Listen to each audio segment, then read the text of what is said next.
But for now, we'll go ahead and talk about what everybody's talking about, and that's the pound dollar.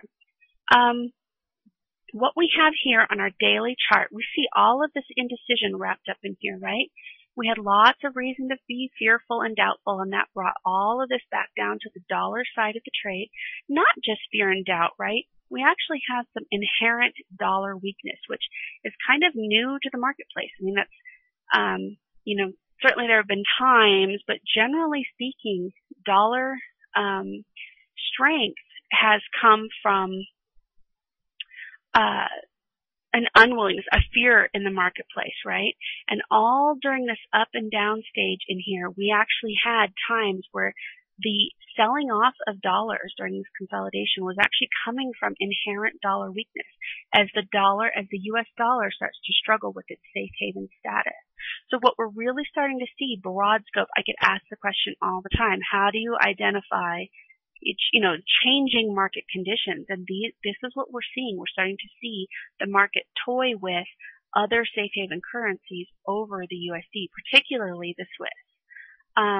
So what we're seeing today actually is kind of a reversion back to the old model that the market has used when there is enthusiasm, and that is just pure investment of the USD.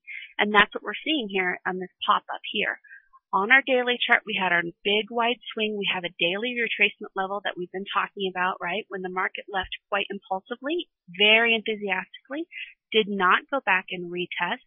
So we have a really nice profit target up here at 1.5850. Well, to be a little more conservative, you'd probably maybe say 58.45, right? Just to be on the touch more conservative side. So that's a great place to start watching and to chop up any kind of upward movement. You take your movements up, let it retrace, take your movements up, let it retrace. And here's our broad scope view, right? We're looking at the daily chart. Why would we look so broad when we're talking about taking a trigger on a 1-hour chart? Because these levels are easily identified here.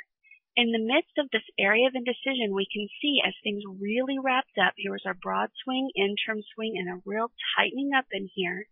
This indecision down in here, the market is leading it, and we can see already at the top of this range, right about where price is where we can expect the market to kind of take a pause and see if there are any other buyers on board for the cable, right? So this is going to be a really great place for the market to either consolidate and wait for more buyers to come on board, or pull back, make that trade cheaper so they can start putting on the next leg of their trade. And we can really see those levels very well when we pull back our vision a little bit and see a larger time frame. So here we can identify a great place to start looking at as an interim profit target rather than just hold on and hope for the best, right? We can see a really good support and resistance level right in here at about 1.57 that's going to make a great place for us to put together a plan to get up to those next levels. As we move down to the 4-hour chart, we can see all of this indecision wrapped up in here, right? There could even be an argument for an upside down head and shoulders, but really what we have is just a lot of market insecurity, right? Not quite sure who's making the play and why through all of this irregular consolidation. And now that we've had this range be broken quite solidly with a large 4-hour candle, what we can see here is we have that opportunity, right? When we're talking about impulsive moves, right? This is a lot of market enthusiasm. The market's really excited right now that retail numbers came out strong. Really excited that this last leg of recovery could be fueled by these numbers, and then, each leg of that recovery would come after that, right? So we're seeing a lot of enthusiasm.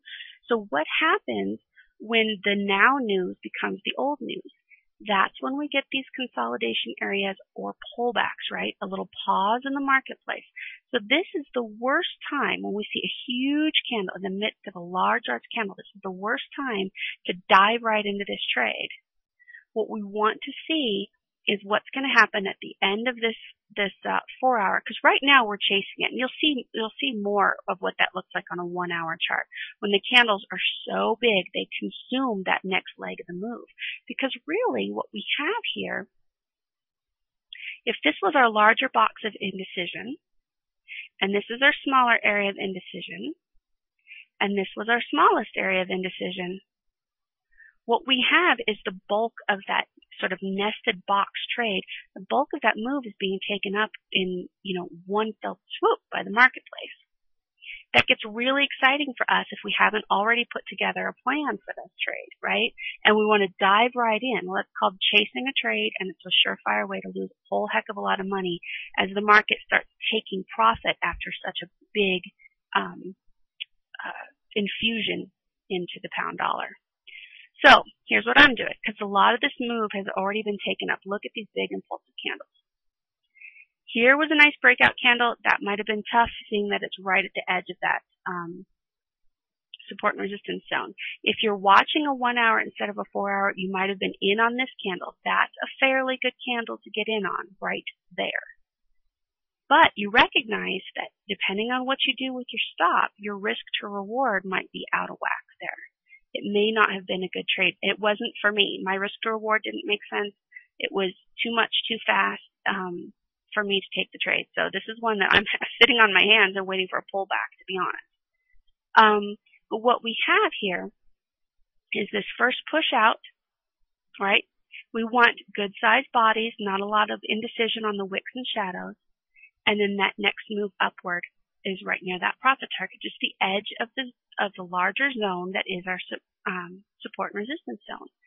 With all this impulsiveness, what is likely to come next is a pullback at least to the top of this box here at about 1.55. That's going to be a fantastic place.